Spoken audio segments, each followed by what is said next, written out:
안녕하십니까. 조합 정상화의 이상재입니다.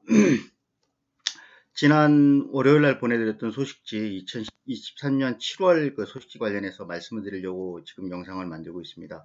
새로운 시스템으로 처음 만드는 거라 좀 어색한 게 있고 부자연스러운 게 있겠지만 이해 부탁드립니다. 요번에 보냈던 소식지의 제목은 하천공사의 진실과 사업 지원이라는 걸 다뤘고요. 두 번째는 이제 그 조합장의 뇌물재판에 선고가 임박했다는 소식에 대해서 말씀을 드리려고 했습니다. 그리고 결국 이제 여기서 했던 거는 우리 조합 집행부가 늘 재개발의 생명은 속도다 해서 이제 무조건 빨리 가야 되는 게 최고의 미덕이다라고 얘기를 했는데 결국 이제 그 집행부의 실수로 저희 재개발의 속도가 많이 늦어지고 있다는 점을 부각하고자 하였습니다.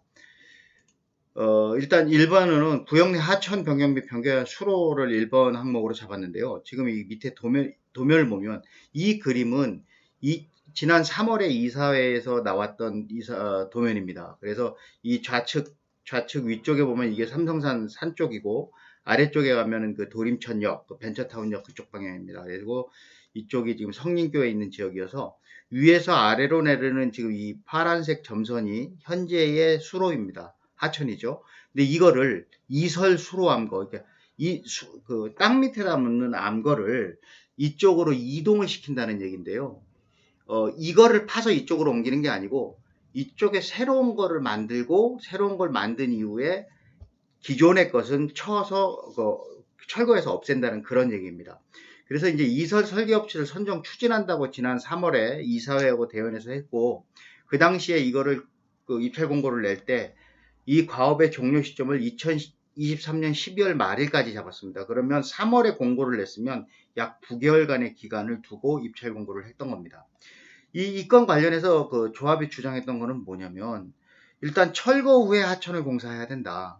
맞습니다. 왜냐면은 기존에 있던 이 선로 하수로 위에 여기다가 아파트를 짓거든요. 그러니까 이거가 끝나야만 여기다가 착공을 할 수가 있습니다. 그리고 두 번째는 하천공사는 원래 서울시 돈으로 하는 거다라고 얘기를 했고 그렇게 조합원한테 문자를 보냈죠. 그런데 결과적으로는 이게 기다리면 서울시가 해주지만 그렇게 기다리면 우리 사업이 계속 늦어지니 우리 돈으로 빨리 하려고 한다. 이게 요지였습니다. 그런데 여기서 이제 이런 내용을 보다가 제가 의문점이 들었던 게 하천의 이전은 철거 후에 하더라도 지금 올해 12월 말까지 하려고 했던 설계 이거는 진작에 했었어야 되는 게 아닌가 하는 그런 의문점이 있었습니다. 그리고 하천의 복원 비용은 서울시 돈으로 하는 게 맞다고 합니다. 왜냐하면 이게 청계천을 복원을 하고 났더니 이게 너무 반응이 좋더라는 거죠. 그래서 서울 시내에 있는 웬만한 하천은 복원을 해라 라고 그런 결정이 그 당시에 냈었고 그렇게 복원을 하는 비용은 서울시가 내는데 이게 우리 조합이 아파트를 수익성 있게 지려고 하다 보니까 하천을 옮기는 건데 그 이전 비용을 왜 서울시가 부담하지 조합이 아닌 이런 의문점이 생겼어요. 그래서 제가 지난 6월 30일 날 관악구청을 방문해서 관악구청 공무원과 확인을 해봤는데 간단한 결론은 이설은 조합이 부담을 하는 거다. 그리고 복원만 서울시가 부담하는 거다. 이렇게 확인을 해줬습니다.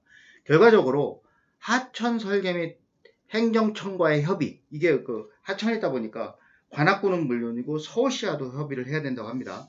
그런 협의는 철거가 완료되기 전에 진작에 완료했어야 된다는 거죠. 결국은 늑장 대응을 했다는 얘기입니다. 즉 하천 공사비가 서울시 부담이어서 여태까지 기다리다 빨리 하겠다. 이건 변명이고요.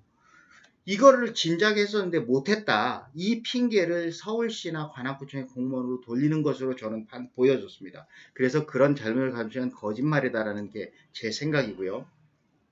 결국 이러한 늦장 대응 때문에 착공 시기를 2025년 이후로 연기할 수밖에 없었던 것입니다.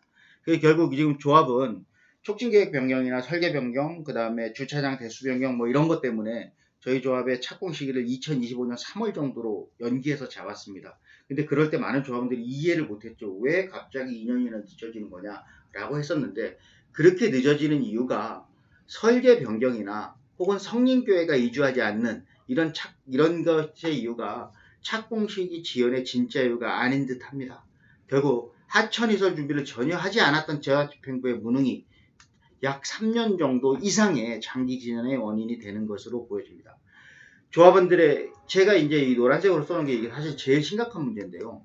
물론 사업이 지연되는 것 자체도 문제지만 지금 제대로 된 주택에서 살고 있던 분들이 이주해서 어디로 가죠? 어떤 3층짜리 건물주는 지금 지하에 가서 살고 있어요. 그 전에 거기 세입자들한테 월세도 받고 전세 보증금도 갖고 있었던 분이 그런 모든 돈을 다 포기하고 지금 40% 대출을 받았지만 그 돈이 안 돼서 혹은 여러 가지 사유로 해서 대출을 못 받아서 아주 열악한 주거 환경으로 쫓겨나가 있습니다. 그리고 아주 높은 이자도 내고 있죠. 그렇게 다 몰아낸 후에 그 조합원들의 불편을 볼모로 지금 조합이 이렇게 장시간을 끌고 있는 게 참 안타까웠습니다. 그래서 제가 이렇게 강조하는 의미에서 노란색으로 썼고요. 결국 빠른 사업을 하기 위해서 장영호 조합장과 양기영 총무를 선택했지만 그것은 최악의 선택이 아니었나 싶은 게 제 생각이었습니다. 그래서 현재 이렇게 사업이 늦어지고 있는데 그렇게 해서 우리 조합의 월간 고정비용이 얼마나 지출이 되냐 그거를 좀 따져봤습니다. 지금 조합이 총회나 공사나 이런 걸 하면 돈이 들겠죠. 근데 그런 거 아무것도 안 하고 숨만 쉬고 있어도 고정적으로 지출해야 되는 비용이 있습니다. 그게 뭐냐면 지금 대출이자가 있는데요. 뭐냐면 사업비하고 이주비 대출을 저희가 받았죠. 이게 앞으로 계속 늘어납니다. 왜냐면 사업비는 계속, 이주비는 거의 다 나갔을 거예요. 사업비가 계속 늘어나면 이자가 계속 늘 건데요. 이게 현재 평균 월에 8억 2천 정도 발생을 하고 있습니다. 계속 내고 있어요. 그리고 조합원 상근 임원들이나 혹은 그 조합 이사들, 감사들의 수당 지급하죠. 이게 평균적으로 약 월에 2,500만 원 정도 나갑니다. 그리고 조합 사무실, 그리고 제가 여기 다른 임대료 큰 거 한 1,700만 원짜리 있는데 그거는 오해를 살 수 있어 제가 얘기를 안 하겠습니다. 이런 각종 임대료가 약 2천만 원 정도 발생을 하고, 그리고 조합 운영비, 각종 식비 등 이런 게 있죠. 그게 1,000만 원에서 대략 한 8억 7,500만 원 정도의 월 비용이 발생을 하고 있습니다. 월에 약 8억 8천, 연간 100억의 고정 지출이 발생하고요. 이랬는데 이게 아까 제가 말씀드린 조합원 개개인이 나가서 하는 금융 손실을 포함하면 제가 볼 때는 연각 200억 이상이 될 것으로 예상해서, 만약에 3년간 착공이 진행이 된다면 역시 계산하기 힘듭니다만 600억 이상의 전체적인 손실이 발생한다고 보여집니다. 더 정확한 사실과 금전적 손실, 그리고 이러한 제가 이렇게 판단한 요인과 조합이 어떤 잘못을 했는지는 제가 다음번 소식지와 유튜브를 통해서 다시 한번 재발송해 드릴 예정입니다. 자, 그 다음에 철거 등 소식입니다. 지난 6월에 26일에 조합은 82% 철거 완료했다고 조합원들한테 문자로 알렸습니다. 아마 이것은 사실일 겁니다. 하지만 성림교회를 포함한 완전 철거가 되지 않는 한 철거 진척률은 사실상 의미 없습니다. 그리고 구청의 직원과도 확인했는데 우리 조합은 맘먹고 철거를 하면, 심지어 성림교회하고 그 주변 건물이 있지만 한 달이면 철거가 다 끝날 겁니다. 그거 별 의미 없습니다. 그리고 두 번째, 동마하고 태양아파트 구역 내 편입 불가능하다고 조합이 통지했습니다. 조합장이 이러한 편입 제안을 먼저 했다는 게 참 황당합니다. 근데 어찌됐든 아파트 측이 그 결과로 대형 현수막을 설치하고 현재 극심하게 공사를 방해하는 요인을 촉발한 것으로 보여집니다. 그리고 조합장과 조합당 등 개인이, 그리고 이상재 등을 포함해서 6명의 1억 2천 손해배상 청구한 사건이 있는데요. 이게 아주 우습게도 20만 원 주라고 판결 끝났는데 이게 조합장 등이 불복해서 2심을 청구했습니다. 이진여 씨가 게시했고요. 이 건에 대해서 중요한 거는 개인이 포함된 이 사건의 변호사 비용 100%를 조합이 부담했습니다. 그래서 제가 이걸 횡령죄로 형사 고소할 예정입니다. 자, 그 다음에 조합장 장영호의 뇌물재판 소식입니다. 6월 16일 날 13차 재판이 열렸고요. 이때 그 총무 양미영 씨가 증인으로 출석했습니다. 간단하게만 설명을 드리면 조합장 측 변호사와 증인 양명의 문답이 아주 잘 진행이 됐고요. 왜냐하면 사전에 잘 조율을 했겠죠. 그래서 조합장 측 변호사가 양재혁 씨한테 5.65를 주문한 데 있어서 조합장이 영향력을 행사했느냐라고 물었는데 양명 씨가 아니요라고 답변했죠. 결국 그 조합장은 잘못이 없습니다라고 대답을 해준 거예요. 자, 그건 두 번째로. 그러면 그 검사 측, 이 검사 측은 장영호 씨가 죄가 있다고 주장하는 측입니다. 그러니까 양미영 씨가 반대가 되는 거죠. 그래서 검사가 증인한테 그 양미영 씨한테 묻기를 범죄 확정을 해서 간단한 질문만 했습니다. 하나인데, 양재석 씨한테 이 5.65를 빌리기 위해서 조합 총회의 동의를 받았냐? 안 받았냐? 라고 물었는데, 이 질문에 대해서 양미영 총무가 그때 총회의 동의를 어떻게 받냐? 조합이 거의 식물조합 상태였는데, 이런 식으로 답변을 했는데, 그렇게 한 두세 번 답변하고 문답이 주고받자 판사가 아니 그냥 간단히 했는지 안 했는지 답을 하면 되지 그걸 어떻게 하냐고 그러면 어떡하냐, 그렇게 제지하고 나서면서 결국은 총회 동의를 받지 않았다 하고 끝났습니다. 결국은 구속 요건을 안 갖췄다는 것만 확인했던 꼴이 된 거죠.